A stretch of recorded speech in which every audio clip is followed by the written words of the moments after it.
علينا بنعمة الإيمان والإسلام أشهد أن لا إله إلا الله وحده لا شريك له وأشهد أن محمدا عبده ورسوله لا نبي بعده رب اشرح لي صدري ويسر لي أمري واحلل عقدة من لساني يفقهوا قولي سبحانك لا علم لنا إلا ما علمتنا إنك أنت العليم الحكيم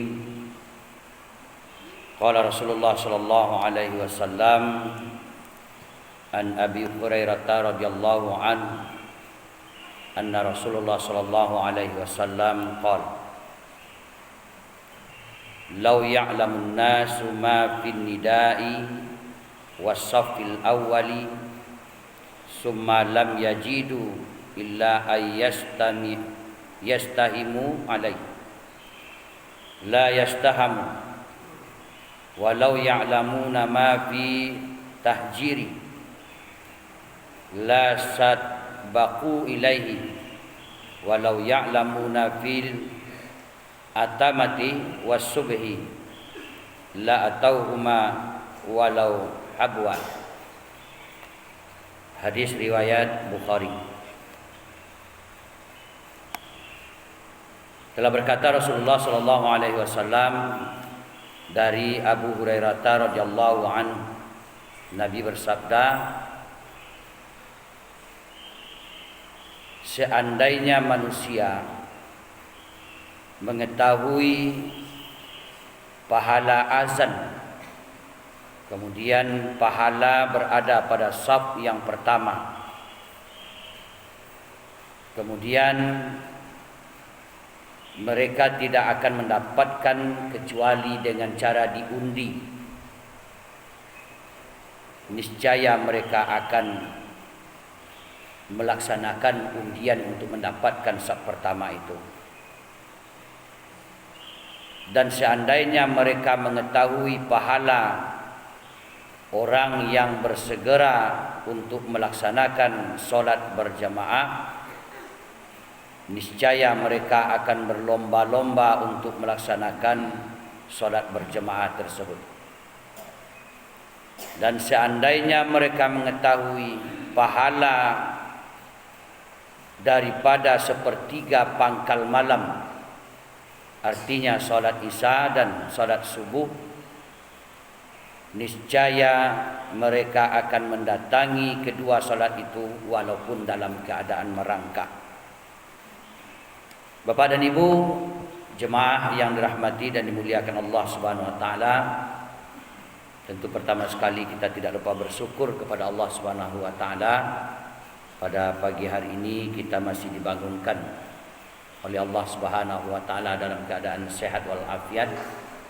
Mudah-mudahan aktivitas yang kita laksanakan pada pagi hari ini, apapun bentuknya, baik yang berkaitan dengan duniawiyah kita ataupun yang berhubungan dengan ukhrawiyah kita, senantiasa hendaknya mendapatkan rahmat dan ridho dari Allah Subhanahu wa taala. Selawat dan salam buat junjungan kita Nabi besar Muhammad sallallahu alaihi wasallam dengan lafaz Allahumma salli ala sayyidina Muhammad wa ala ali sayyidina Muhammad. Assalamu alayka ayyuhan nabi wa rahmatullahi wa barakatuh.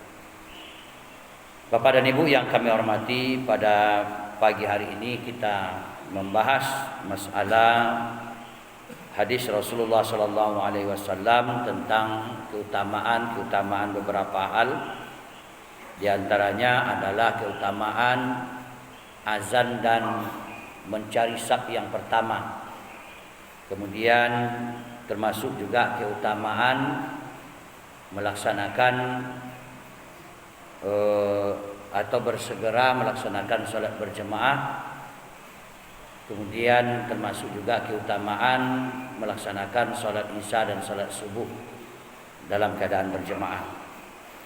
Baik Bapak Ibu jemaah yang dirahmati dan dimuliakan Allah Subhanahu wa taala,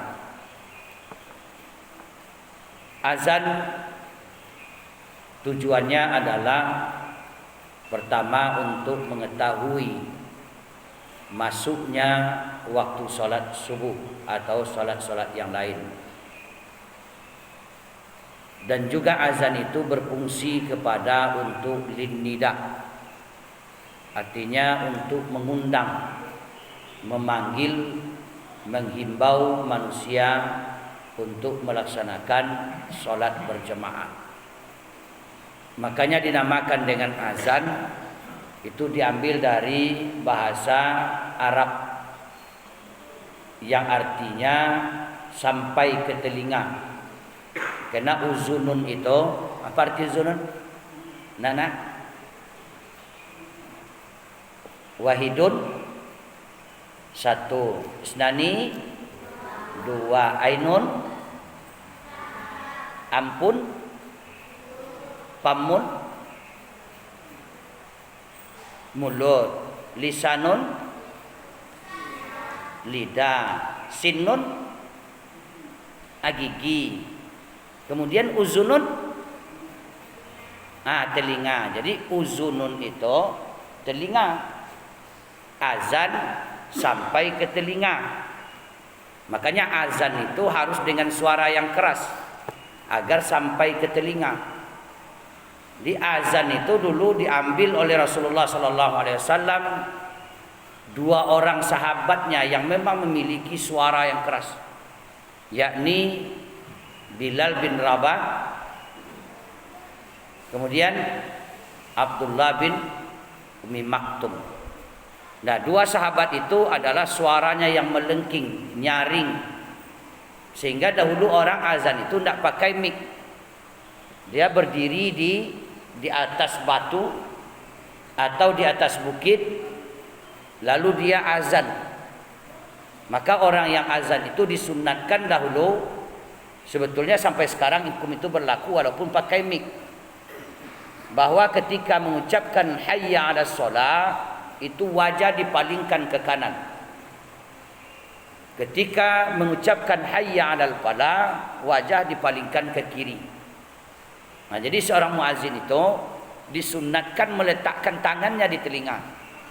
Nah, jadi tidak boleh azan Allahu Akbar, Allah, itu hilang sunnah ni Pak. Azan itu mesti diletakkan tangan di telinga, karena itu sunnahnya. Pengaruhnya juga ada agar suara lebih bulat keluar, tidak lalu ke telinga sebagian, ke hidung sebagian, ke muncul sebagian. Itu tiga kata keluar Pak. Ya, jadi azan itu dipegang telinganya, dimasukkan. Nah, ketika membaca hayya 'alas shalah disunnahkan untuk memalingkan wajah ke kanan. Hayya 'alas shalah.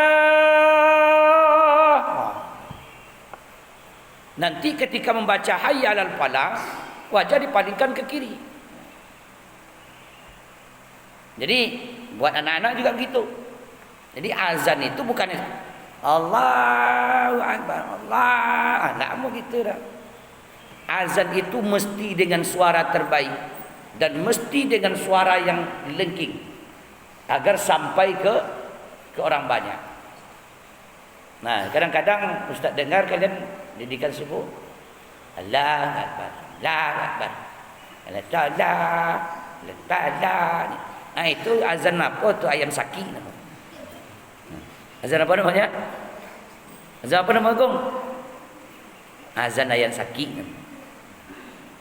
Nah, jadi azan itu dipelajari terlebih dahulu bagaimana cara azan yang baik dan bagaimana cara membaca bacaan azan yang baik.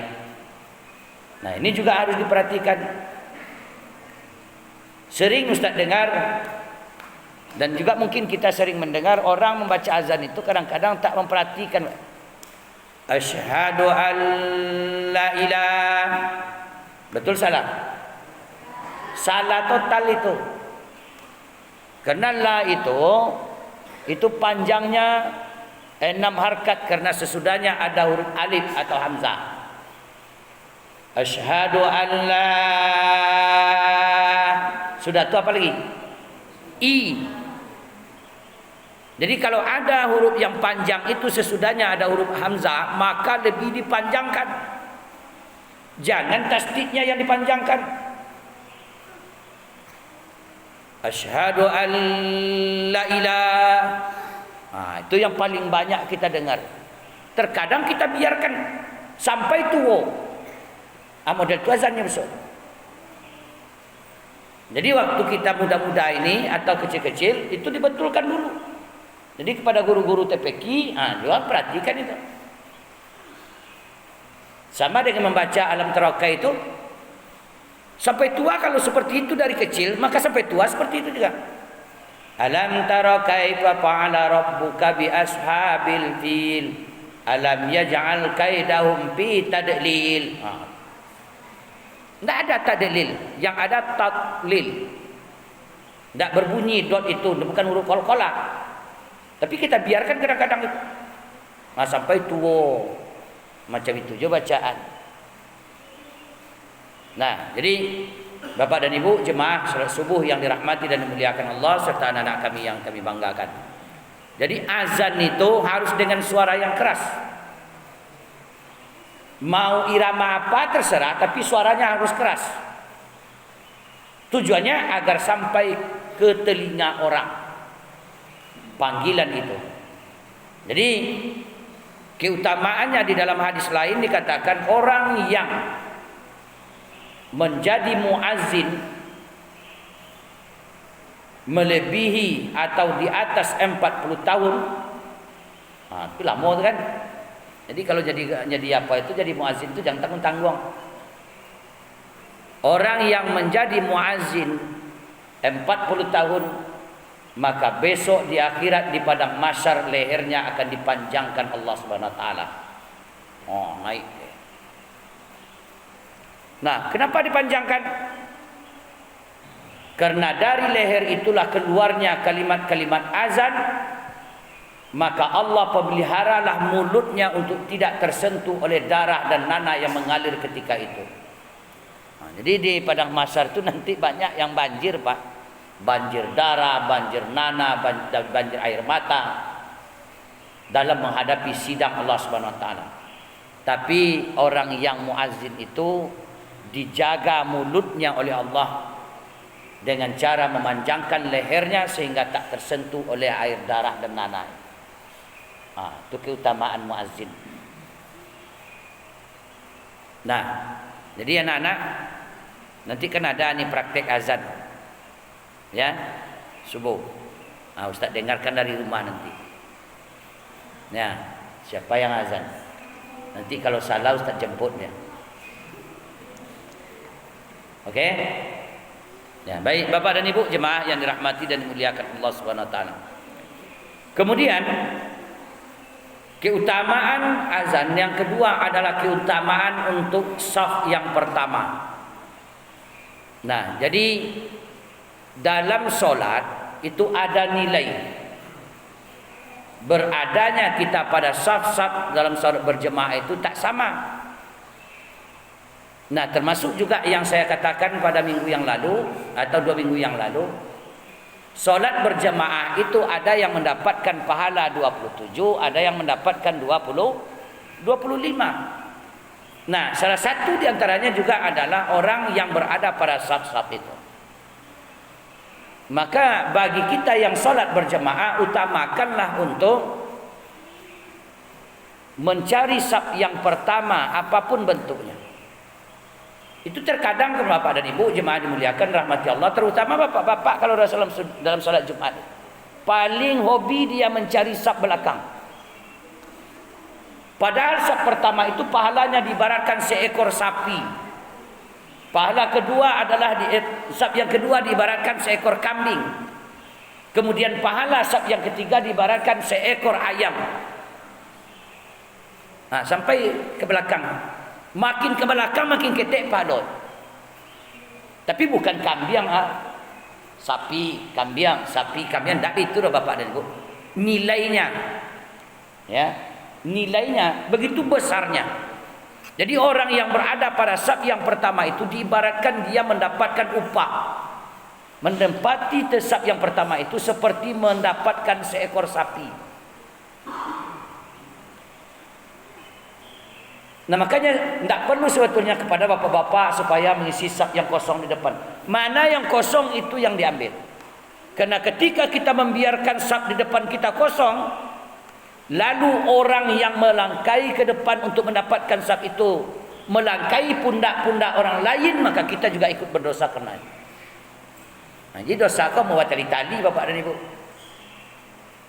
Nah, melangkai pundak orang untuk mendapatkan saf pertama itu berdosa. Nah, jadi jangan pula salah bapak dan ibu.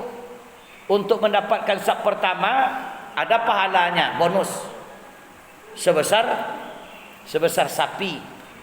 Kemudian kita berada di luar sana, lalu kita langkai-langkai orang sampai kita pada saf yang pertama itu. Maka setiap orang yang kita langkai-langkai itu kita berdosa karenanya. Dan orang yang membiarkan saf kosong itu juga berdosa karenanya. Karena lantaran dia membiarkan saf kosong itu, orang lain melangkai-langkai orang lain pula karenanya. Nah, itu makanya bagi ke bapak-bapak dalam solat Jumat itu juga berhati-hati. Maka sering saya sampaikan bahawa dalam solat Jumat itu imam tak perlu mengatakan lurus dan rapatkan saf, tak perlu lagi. Kecuali dalam solat biasa, Pak. Solat maghrib, solat isya, solat zuhur, imam berkewajiban untuk melurus dan merapatkan saf. Lurus dan rapatkan saf. Tapi kalau untuk Jumat, imam tak lagi meluruskan. Siapa yang meluruskan? Khatib. Maka khatib tidak boleh memulai khutbahnya kalau jemaah masih bergelempangan. Sinan 3, situ 2, siku adalah cik, dan sinan sekarang. Nah, maka wajib khatib itu melurus dan merapatkan saf dahulu, baru mulai khutbah. Ini kadang-kadang khatib, kadang-kadang banyaklah dia pakai, Pak. Di tempat-tempat lain saya banyak tengok itu. Jemaah sinan 2, siku kosong, sinan ada 3. Langsung khatib naik kata, Assalamualaikum warahmatullahi wabarakatuh. Belum boleh, Pak.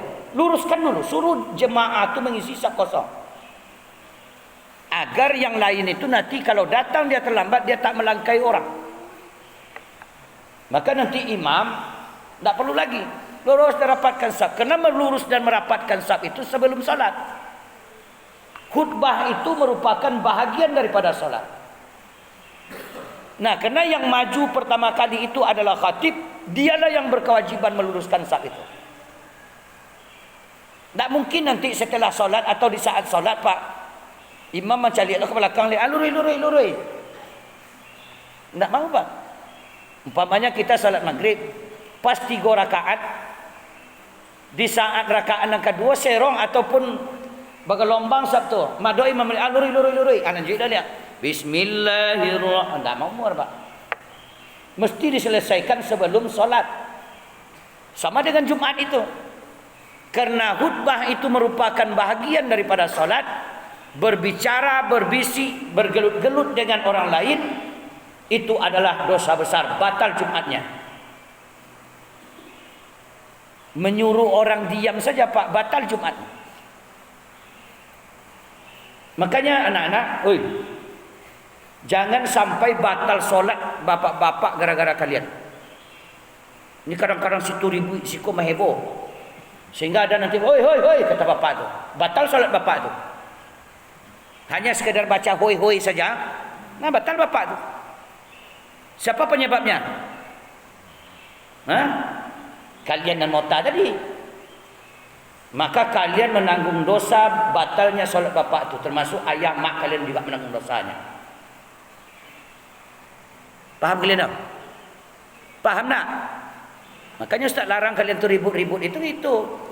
Ustaz takut nanti ayah mak kalian berdosa gara-gara kalian. Kalian pergi ke masjid, solat enggak, mahebo aja, batal solat orang. Rupanya yang kalian perebutkan apa? Mitiau. Yang kalian kejar tu mitiau kan, enggak solat kan? Nah, buktinya apa? Belum lagi imam selesai salam, kalian sudah sampai di luar untuk mengejarkan mi itu. Solat ndak sah. Kalian dapat dosa, orang lain batal solat gara-gara kalian. Amak jab apa kalian kanai pula. Nah, mana yang beruntung? Lebih utama mi tiaw atau apa namanya tu? Mi balap. Nah, mana yang lebih utama, mi balap atau dosa?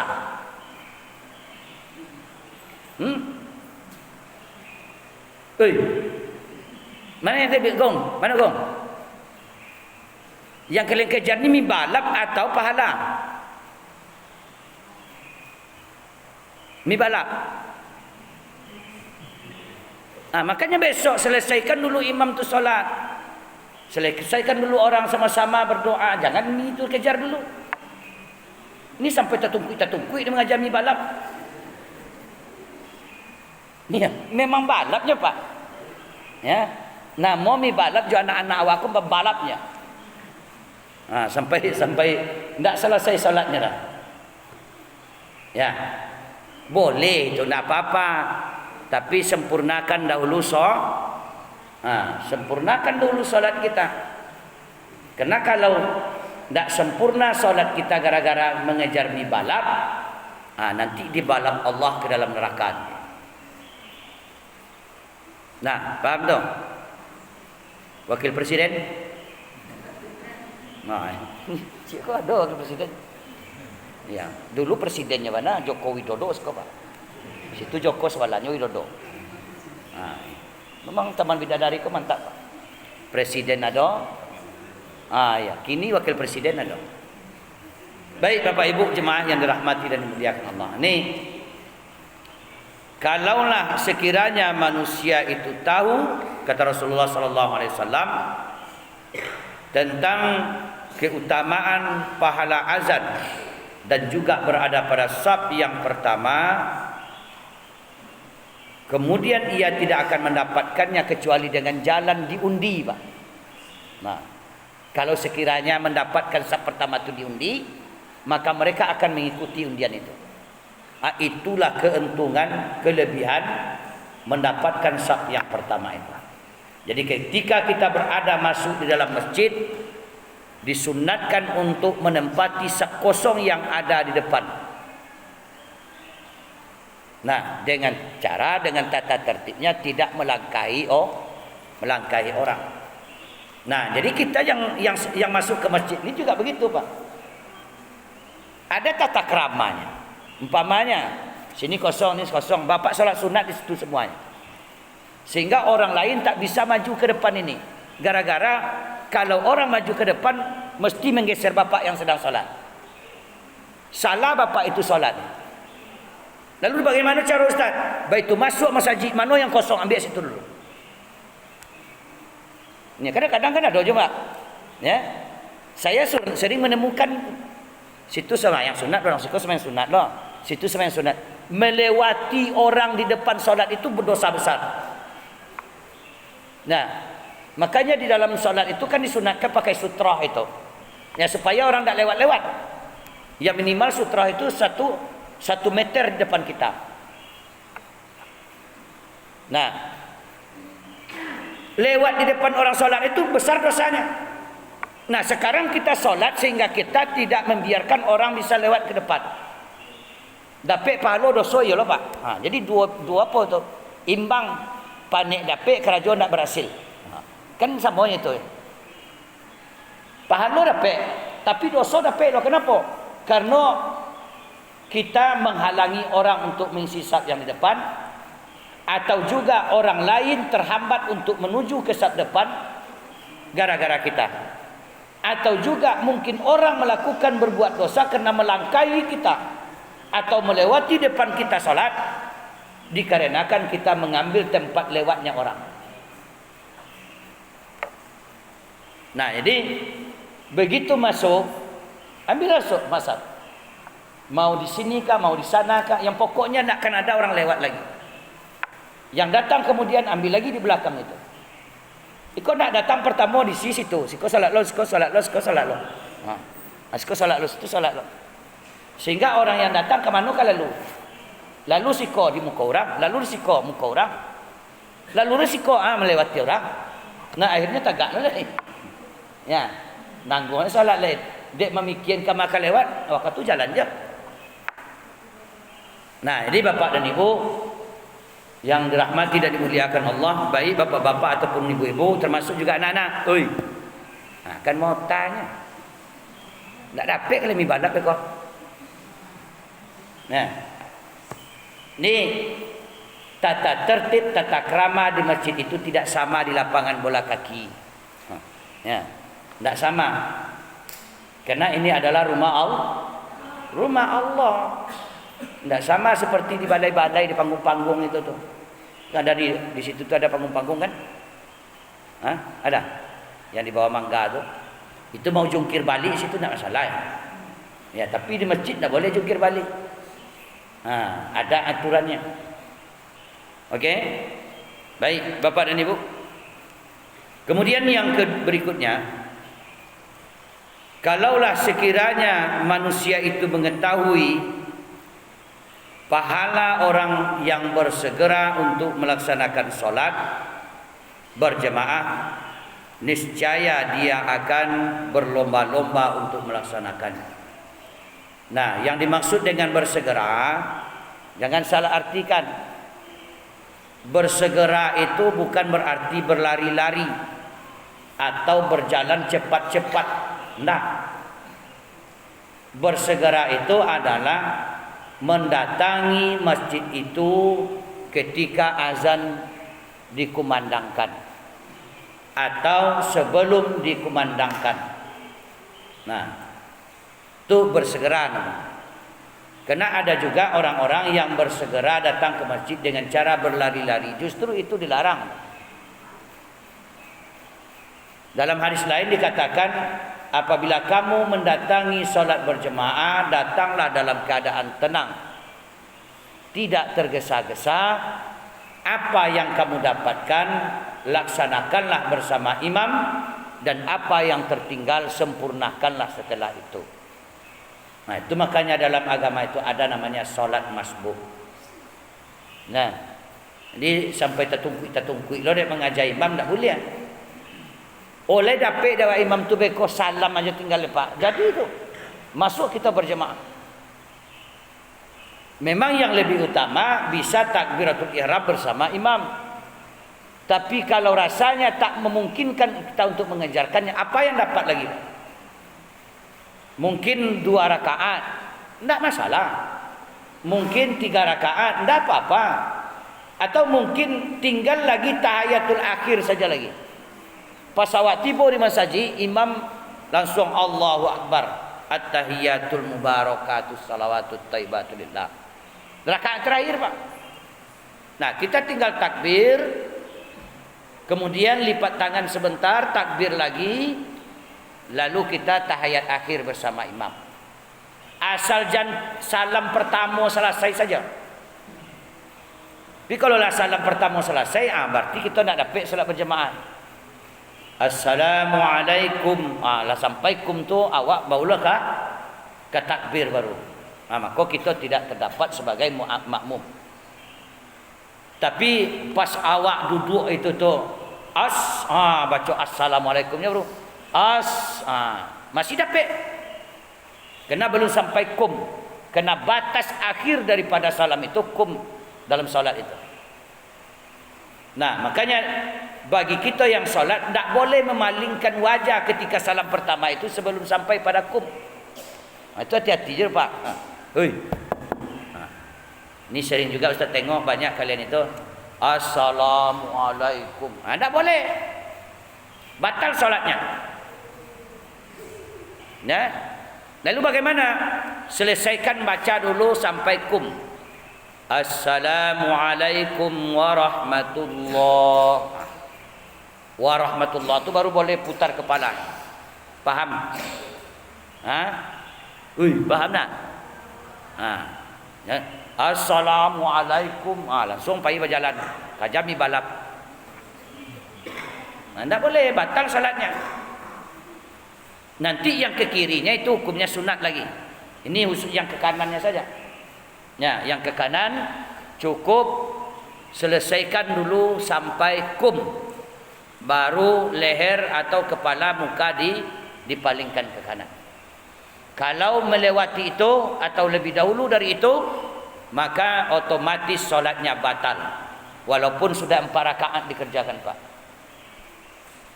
Nah, jadi nanti akan ada, kita coba membicarakan masalah hal-hal dalam persoalan solat ini sekedar untuk mengulang-ulang.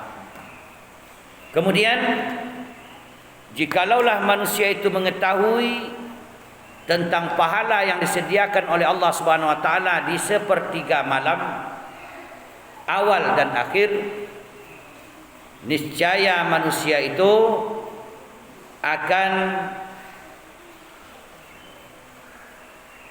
mendatanginya meskipun dengan cara merangkak.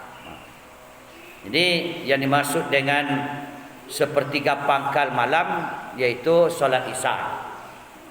Nah, kadang-kadang kan awak solat Isya kau yang malai lah. Ni lah tak duduk di muka TV kan. Kopi tu letak lah, goreng ada lah. Jadi azan biarlah waktu Isya panjang. Pasti itu kadang-kadang alasan awak, Pak.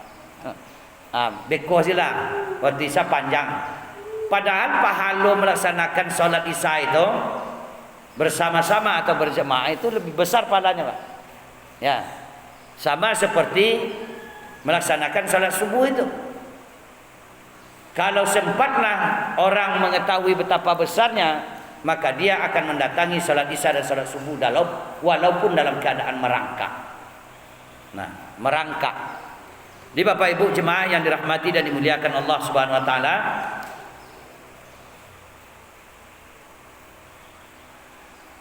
jadi hadis-hadis itu yang kita sebutkan tadi, diantaranya adalah pertama, mendorong kita untuk memelihara solat Isya dan solat subuh berjemaah, termasuk juga solat zuhur. Kemudian hadis itu juga mendorong kita untuk memilih saf yang pertama di dalam solat berjemaah. Kemudian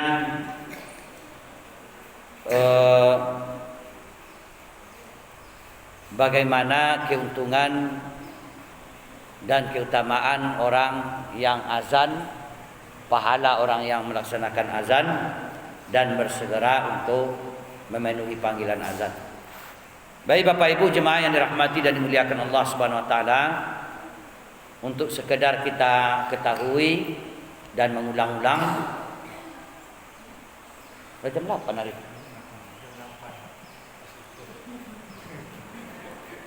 Jam 8 hari. Oh, kecil. Awak tak kaji tadi. Kecil kalau jam 8. Ya. Baik, sekedar untuk mengulang-ulang saja, yakni tentang syarat-syarat solat. Jadi solat itu ada syaratnya, ada 5. Yang pertama, bersih badan dan pakaian serta tempat dari najis dan hadas. Nah, itu syarat pertama. Yang kedua, menutup aurat dengan pakaian yang suci, bukan yang baru. Yang suci artinya bersih. Kemudian berdiri di tempat yang suci. Kemudian mengetahui masuknya waktu solat. Selanjutnya menghadap kiblat.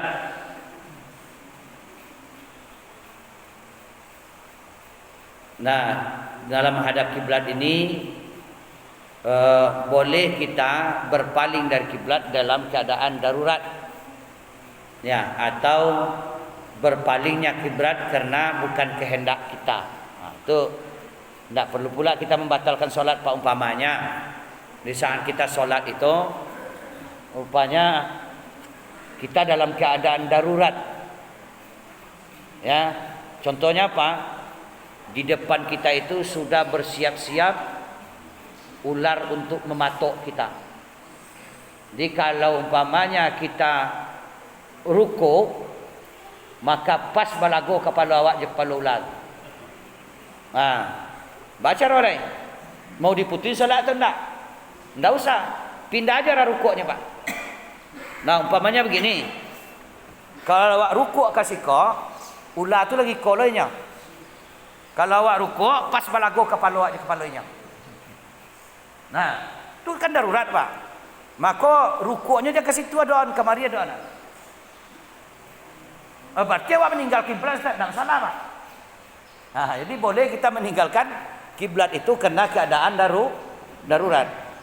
Atau dalam kondisi kita dipindahkan orang. Umpamanya tengok tu dalam Google seperti kau arah kiblat mereka misalnya kan. Awak solat di atas kapal. Rupanya pas baru selesai saja kita takbir kamu baca Fatihah, putar je kapal tu, Pak. Lah kasih nanti madok je. Atau kemana tak mungkin awak apa putar-putar itu dalam kapal tu. Habis kau pan yang surang dia awak kau mabuk lawi lah.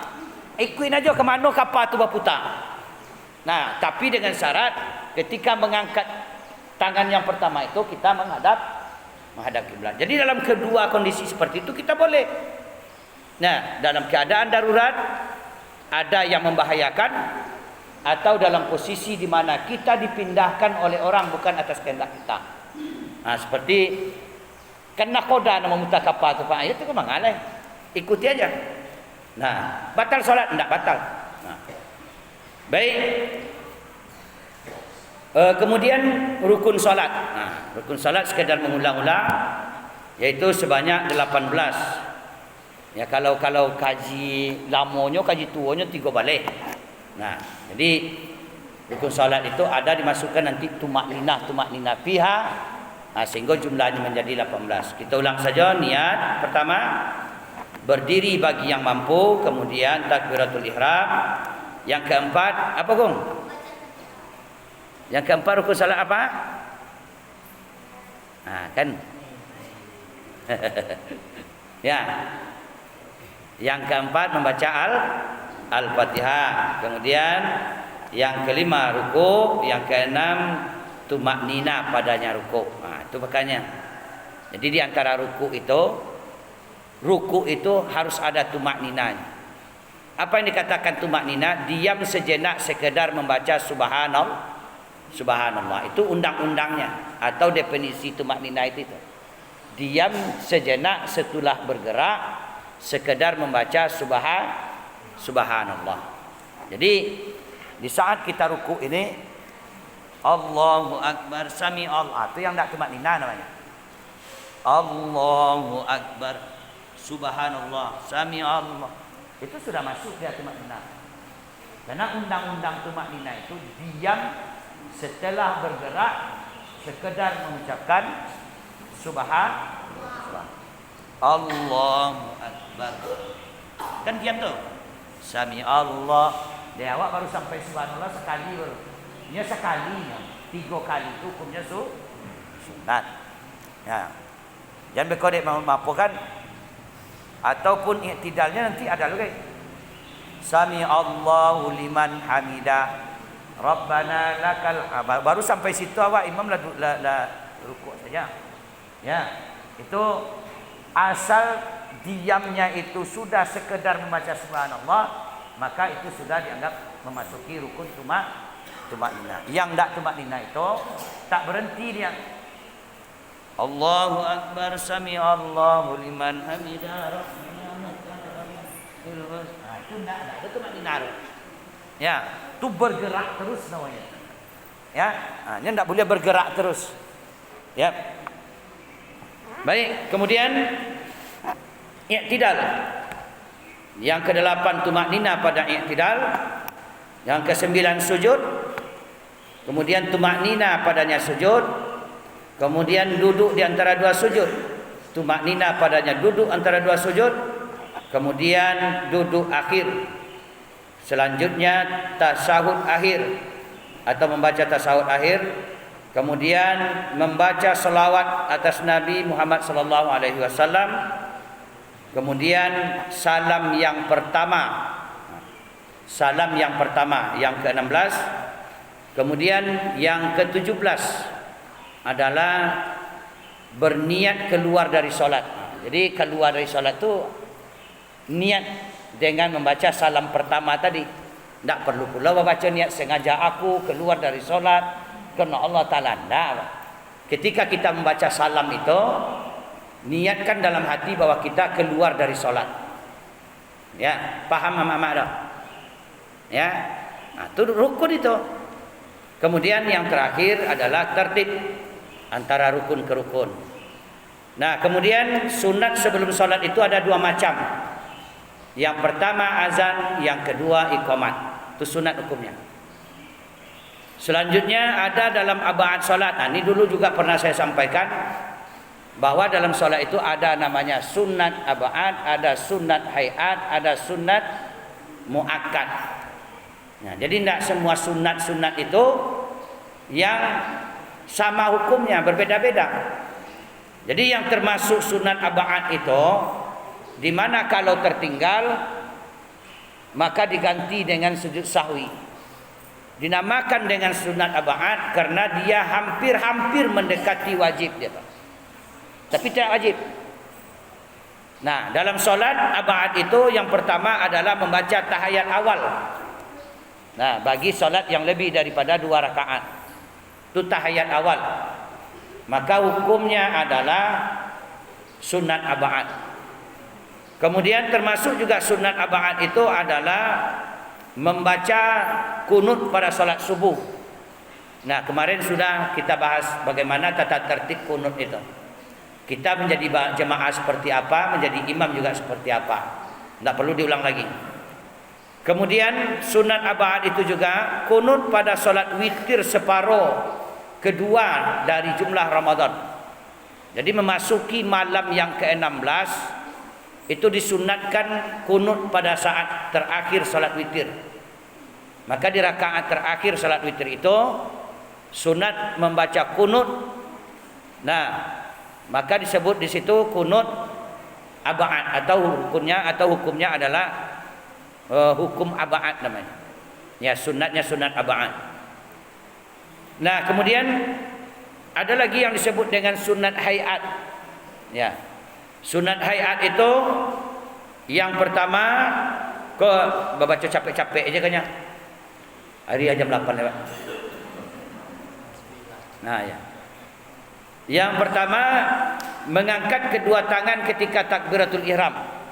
Nah, jadi mengangkat tangan ketika takbir, ketika mau ruku, setelah rakaat yang kedua masuk yang ketiga, itu hukumnya adalah sunat hayat.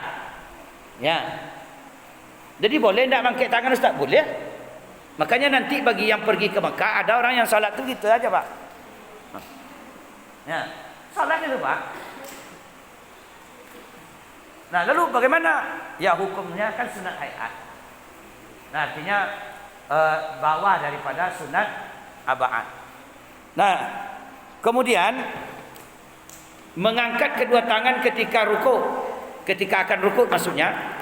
Kemudian ketika mengangkat kedua tangan ketika bangun dari ruku atau i'tidal. Kemudian mengangkat dua tangan ketika memasuki rakaat yang ketiga. Nah, artinya setelah tahiyat awal. Sunat juga mengangkat tangan. Kemudian meletakkan tangan kanan di atas tangan kiri, melipat maksudnya. Nah, tangan dilipat dengan posisi tangan kanan di sebelah luar, tangan kiri di sebelah dalam. Itu sunat hayat.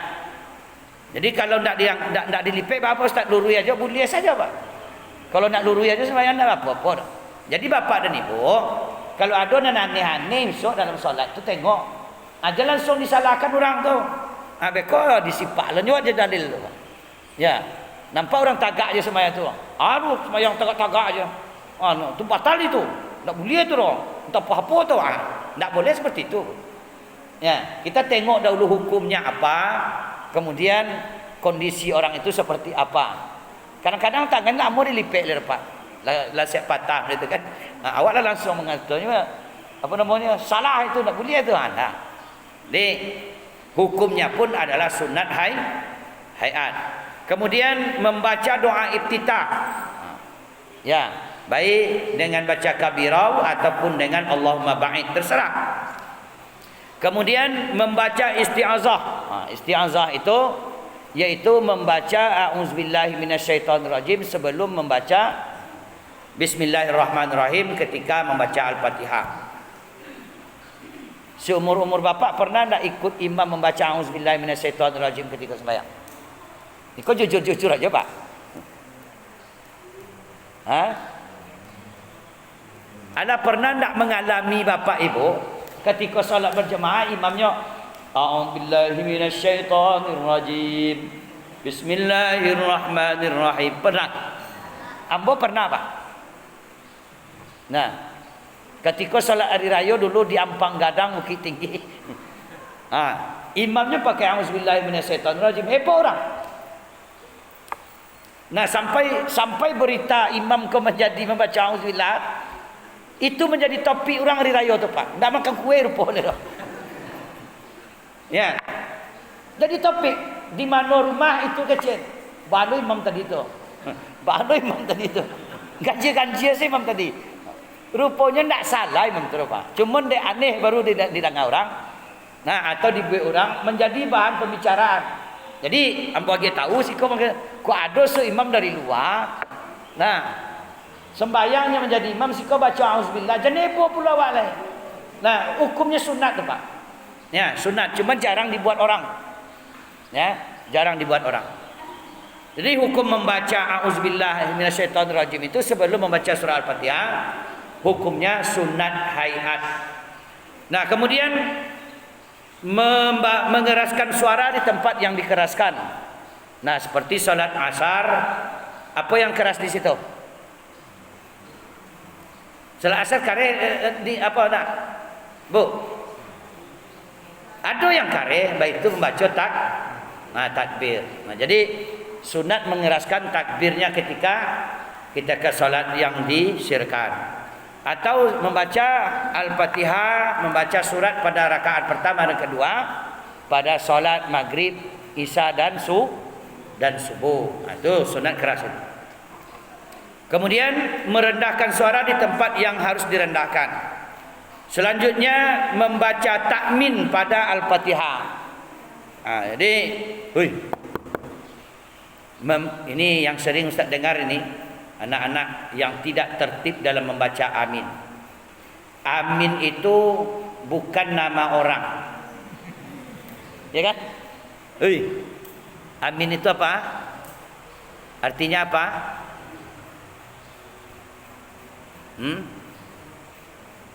Amin itu artinya aman. Ya, aman. Kemudian amin. A-nya panjang, min pendek. Itu artinya percaya. Amin. Perkenankanlah ya Allah. Jadi tidak sembarang-sembarang aja baca. Ini kadang-kadang saya tengok waladhdallin. Amin. Siapa yang sering gitu? Ada. Kadang-kadang ada disengajanya, tunggunya orang selesai baca amin semuanya, cuma maki aja orang sudah terlepas. Ada juga. Ada juga yang baca aminnya sabia-biangok. Amin. Ini belakang surang.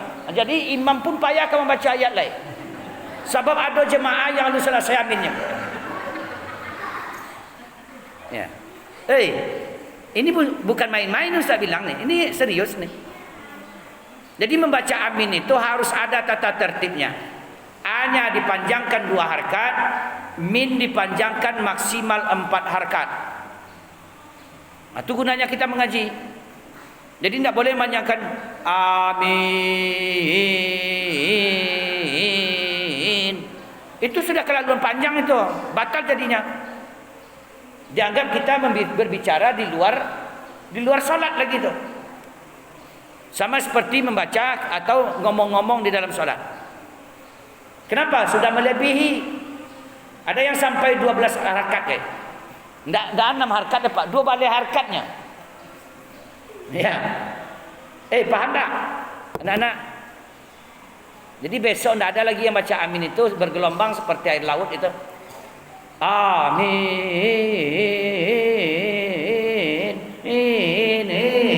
Kurang selesai ingat doa Pak. Jadi cukup baca amin, selesai. Tidak boleh pula baca amin. Jadi pakai tata tertib. Hukumnya apa? Sunat hayat. Kemudian membaca takbirul intiqal. Ya, takbir perpindahan dari rukun ke rukun. Itu namanya sunat hayat juga. Kemudian membaca sami Allahu liman hamidah, Rabbana walakal hamd. Ya. Kemudian sunat juga membaca tasbih ketika rukuk dan sujud. Nah, jadi membaca subhana rabbiyal a'la wa bihamdi, subhana rabbiyal azim wa bihamdi, itu hukumnya sunat. Jadi kalau tidak dibaca boleh Ustaz? Boleh. Yang jadi rukun rukuknya. Yang jadi rukun sujudnya. Kalau tidak sujud awak baru batal salat. Tapi setelah rukuk sujud pada itu juga. Tak ada baca apa-apa dia dah. Nah, sah salatnya sah. Jadi kalau baca sah. Kemudian meletakkan tangan taruh juga. Meletakkan tangan di atas paha ketika duduk tahiyat, baik tahiyat awal ataupun tahiyat akhir, dengan cara menggenggam tangan sebelah kanan dan menghamparkan tangan sebelah kiri dan meluruskan telunjuk tangan kanan. Nah, jadi meletakkan tangan di paha ketika duduk tahiyat, kemudian menggenggamkan jari-jari tangan kanan kecuali telunjuk dan membentangkan jari-jari tangan kiri. Nah, itu sunat hayat. Kemudian duduk iftirasi pada duduk.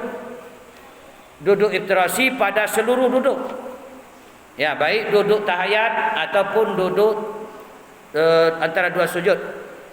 Kecuali duduk terakhir disunatkan untuk duduk tawarruk. Nah, kemudian yang ke-15 adalah salam ke kiri. Ya, salam ke kiri itu hukumnya sunat hayat. Baik Bapak Ibu jemaah yang dirahmati dan dimuliakan Allah, ada pertanyaan? Nah, tak ada pertanyaan salalah siang hari. Ya. Yang kedua mimbalap dah kati bola. Ya, silakan.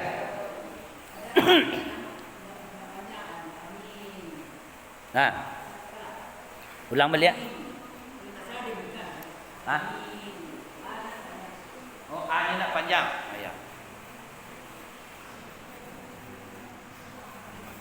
Nah.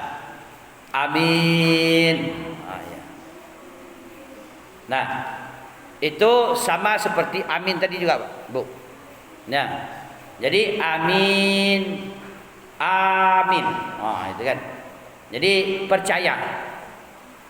Ya, tidak memasuki kepada pengertian yang diharapkan, yaitu kabulkanlah ya Allah. Jadi kita mengaminkan Al-Fatihah itu harus esensinya adalah untuk meminta bahwa kabulkanlah, karena imam itu membaca doa di akhir Al-Fatihah itu.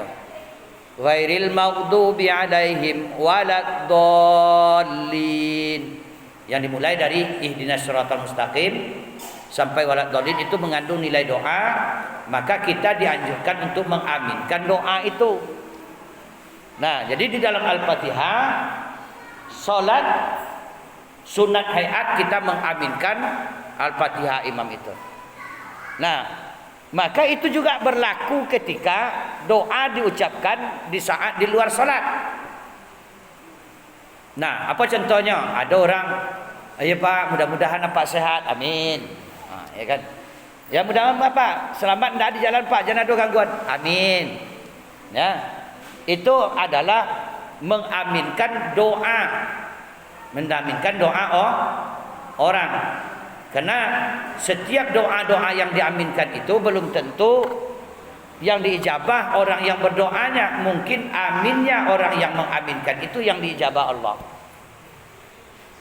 Kadang-kadang pemalas membaca amin itu ya Sudah didoakan, diajak berdoa, disuruh ataupun didoakan, mengaminkan nak lu amur. Doa je Pak. Ya, umpama kau. Lepas buya-buya muncul imam tu dia membaca amin, membaca doa Pak. Allahumma ighfir lana dzunubana wa liwalidina warhamhuma kama rabbayana shaghira. Walijami'il muslimina wal muslimat wal mu'minina wal mu'minat, kata imam tu. Sementara makmum tu